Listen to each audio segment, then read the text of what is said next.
नमस्कार, मैं डॉक्टर हिमानी भाटिया। आज मैं आपको बीए तृतीय वर्ष में द्वितीय प्रश्न पत्र में भारत दूरदर्शा के कुछ महत्वपूर्ण तथ्यों और उनके प्रश्नों के बारे में बताऊंगी। इससे पहले जो हमने अध्याय पढ़ा था वो हमने भारत दूरदर्शा की भूमिका के बारे में हमने पढ़ा था।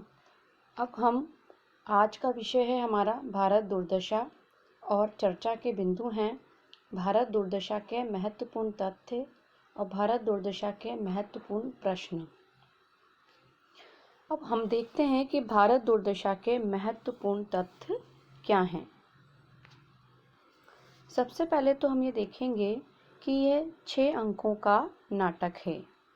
प्रथम अंक का स्थान, सेकंड, द्वितीय अंक का स्थान, शमशान, टूटे फूटे मंदिर, कौवा, कूता, शार, घूमते हुए अस्थि, इधर उधर पड़ी हुई। तृतीय अंक में हमने देखा है कि मैदान, फौज के डेरे दिखाई पड़ते हैं, भारत दुर्देव का आगमन होता है, वह क्रूर आधा क्रिस्तानी आधा मुसलमानी वेश हाथ में नंगी तलवार लिए आता है। चतुर्थ अंक का स्थान, इसमें हम देखते हैं कि कमरा अंग्रेजी सजा हुआ है, मेज कुर्सी लगी हुई है, कुर्सी पर भारत दुर्देव बैठा है, रोग का प्रवेश।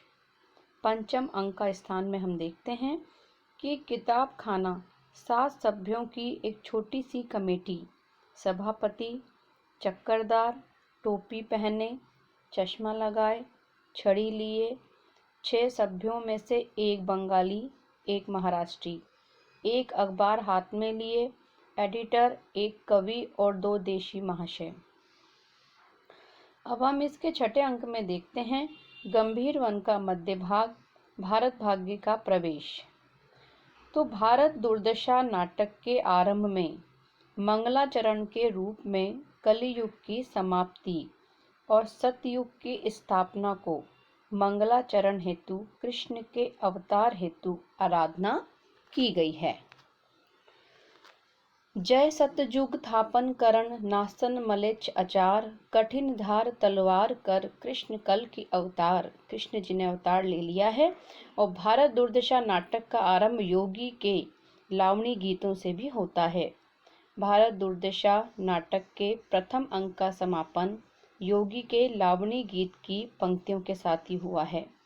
सबके ऊपर टिक्कस की आफत आई है, हा हा भारत दुर्दशा न देखी जाई है। भारत दुर्दशा नाटक के द्वितीय अंक का प्रारंभ भारत के प्रवेश एवं उसके इस कथन के साथ होता है, हाँ यही वह भूमि है जहाँ साक्षात भगवान के दूतत्व करने पर दुर्योधन ने कहा था, सुच्यग्रम नेव दास्यामि बिना युद्धेन केशव। भारत दुर्दशा नाटक के द्वितीय अंक का समापन निर्लज्जता एवं आशा द्वारा भारत को ले जाने के साथ होता है।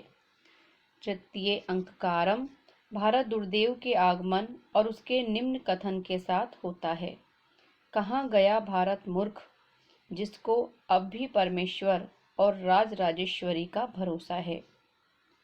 तृतीय अंक का अंत भारत दुर्देव के इस कथन के साथ होता है, अब उसको कहीं शरण नहीं मिलती, धन बल विद्या तीनों गई, अब किसके बल कूदेगा, जवनिका गिरती है।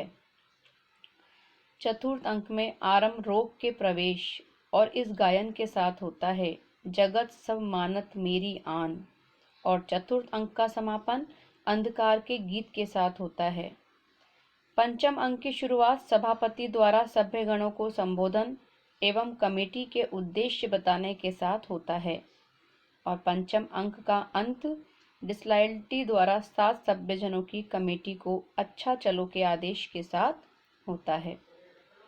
षष्ठ अंक का आरंभ भारत भाग्य के राग चेती गोरी में इस गायन के साथ होता है, जागो जागो रे भाई। नेक्स्ट है हमारा षष्ठ अंक का अंत भारत भाग्य द्वारा कटार से छाती में आघात और जवनी का पतन के साथ होता है। भारत दुर्दशा नाटक में भारत दुर्दशा का रचना काल दिया गया है, संवत 1933 1876 ईस्वी।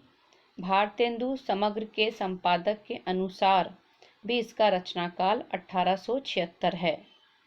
अधिकांश विद्वान इसका रचनाकाल 1880 ईस्वी बताते हैं। नेक्स्ट पॉइंट है हमारा, भारत दुर्दशा नाटक को क्या कहा गया है? तो उसको नाट्य रासक या लास्य रूपक कहा गया है।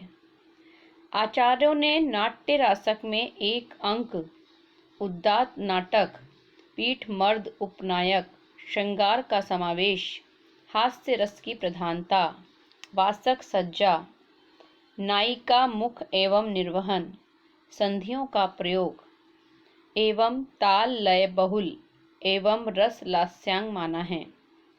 शास्त्रीय दृष्टि से भारत दुर्दशा नाट्य रासक नहीं कहा जा सकता। लास्य के गेय पदों का इस नाटक में अवश्य प्रयोग हुआ है। भारत के मूर्छा खाकर गिरने पर निर्लज्जता और आशा उसे उठाकर ले जाती है द्वितीय अंक में। और द्वितीय अंक में एक और चीज होती है कि उसमें निर्लज्जता, जब वो गिरता है तो निर्लज्जता फिर आशा का आगमन हो जाता है। निर्लज्जता का वेश है जांघिया, सिर खुला, ऊंची चोली, दुपट्टा, ऐसा गिरता पड़ता कि अंग खुले, सिर खुला, खाग्नियों का सा वेश। आशा लड़की के वेश में आती है। आशा भारत को जलाने के उद्देश्य से ले जाती है। निर्लज्जता भारत को कहती है कि प्राण देना कायरों का काम है, जियोगे तो भीख मांग के खाओगे। अब हम देखते हैं कि भारत दुर्दशा के महत्वपूर्ण प्रश्न क्या हैं। तो हमारे भारत दुर्दशा के महत्वपूर्ण प्रश्न में सबसे पहला प्रश्न है, भारत दुर्दशा नाटक की मूल संवेदना, मूल कथ्य, मूल प्रतिपाद्य, मूल चेतना और मूल उद्देश्य, जिसके अंदर भारत की दयनीय दशा का उद्घाटन और वस्तु स्थिति से अवगत कराकर देशवासियों को देशोद्धार हेतु एकजुटता और सक्रियता होने की चुनौती देना है। दूसरा क्वेश्चन है हमारा, भारत दुर्दशा का रचनाकाल एवं इसमें प्रयुक्त अंक। तो भारत दुर्दशा का रचनाकाल 1880 ईस्वी और ये 6 अंकों का नाटक है। कुछ विद्वान इसका रचनाकाल 1876 ईस्वी भी बताते हैं। हमारा तीसरा क्वेश्चन है, भारत दुर्दशा के प्रथम, द्वितीय एवं तृतीय अंक का वर्ण विषय क्या है? तो प्रथम अंक में भारत की प्राचीन गौरव के वर्णन के साथ साथ देश की वर्तमान दयनीय दशा का उल्लेख हुआ है और द्वितीय अंक में भारत के मुख से भारत की दीन दशा, भारत के पराधीन होने का कारण और उसके मूर्छित होने की घटना का वर्णन है। नाटक के तृतीय अंक में भारत दुर्देव का आगमन और उसके द्वारा रोग, अकाल, आलस्य, टैक्स इत्यादि के द्वारा भारत को भूखों मारने का संकल्प तथा भारत की दुर्दशा हेतु छुआछूत, जाति भेद, बाल विवाह, फूट, अपव्यय, अदालत, फैशन, स्वार्थपरता, पक्षपात जैसे तत्वों का उल्लेख हुआ है। भारत दुर्दशा के चतुर्थ अंक में क्या वर्णित हुआ है? तो भारत दुर्दशा के चतुर्थ अंक में भारत दुर्देव नामक पात्र के द्वारा भारत के निश्चित नाश के उपक्रम का वर्णन है।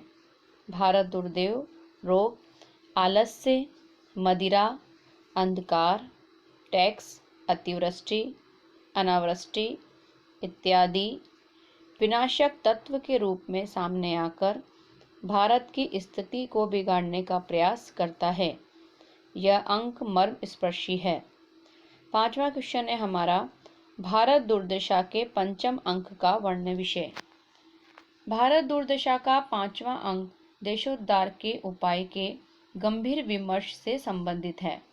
सभापति, बंगाली, मराठी, संपादक, कवि तथा 2 देशवासी कुल 7 पात्र भारत को उसकी दुर्दशा से छुटकारा दिलाने के लिए विभिन्न सुझावों पर चिंतन करते हैं, किंतु इसी बीच डिसलॉयल्टी का प्रवेश होता है, जो इंग्लिश पॉलिसी नामक एक्ट की हाकिमेच्छा नामक दफा में उन सबको पकड़कर ले जाती है। भारत दुर्दशा के षष्ठ अंक में क्या वर्णित हुआ है?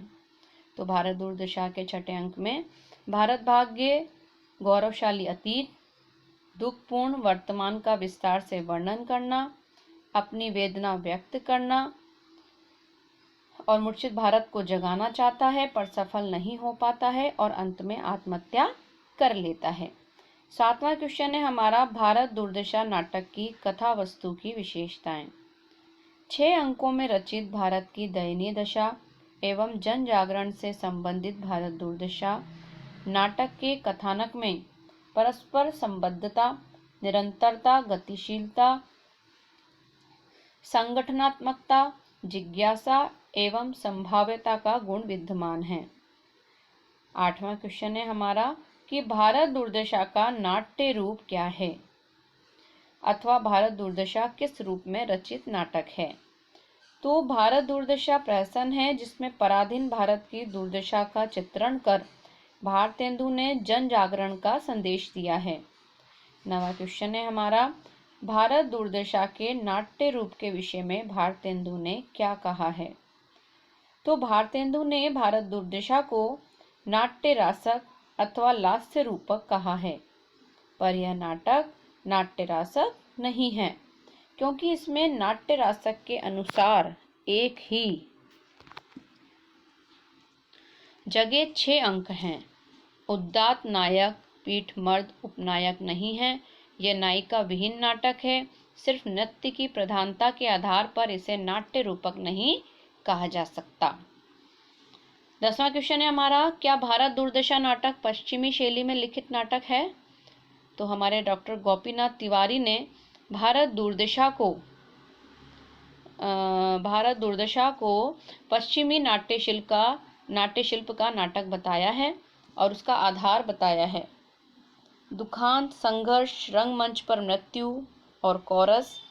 वस्तुतः इस नाटक में भारत और भारत दुर्देव में संघर्ष नहीं है।